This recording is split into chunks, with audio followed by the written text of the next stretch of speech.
আসসালামু আলাইকুম সম্মানিত ভিউয়ার্স, আজকে পবিত্র জুমার দিন সকলকেই জানাচ্ছি জুম্মা মোবারক। তো আজকে ক্লাস করাতে এসেছি এক জায়গায়। তো আমার স্মৃতিচারণ করছিলাম ছাত্র জামানায়, যখন মন খারাপ থাকতো হেফজোখানায় পড়তাম ভোগীবালা পাড়ায়।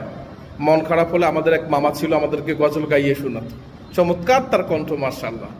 যারা আমার ভোগীবালার বন্ধুরা আছে তারা অবশ্যই ফাইন্ড আউট করতে পারবে, বিশেষ করে আলামিন বিপুল, তোমাদেরকে পিন করেই বললাম।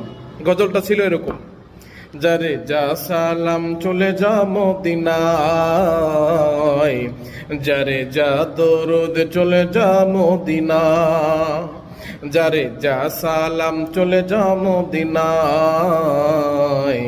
যারে যা দরুদ চলে যা মদিনায়, যারে সালাম জানালেন পাক রব্বানা, যার প্রেমে কুল মাখলুক আজ দেওয়ানা, যারে যা সালাম চলে যা মদিনা, যারে যা দরুদ চলে যা মদিনা।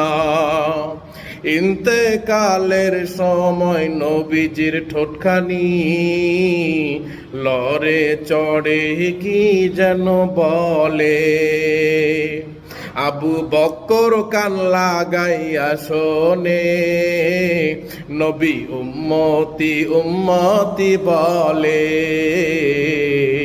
যারে যা সালাম চলে যা মদিনায়, যারে যা দরুদ চলে যা মদিনায়, যারে সালাম জানালেন পাক রব্বানা, যার প্রেমে কুল মাখলুক আজ দেওয়ানা, যারে যা সালাম চলে যা মদিনা,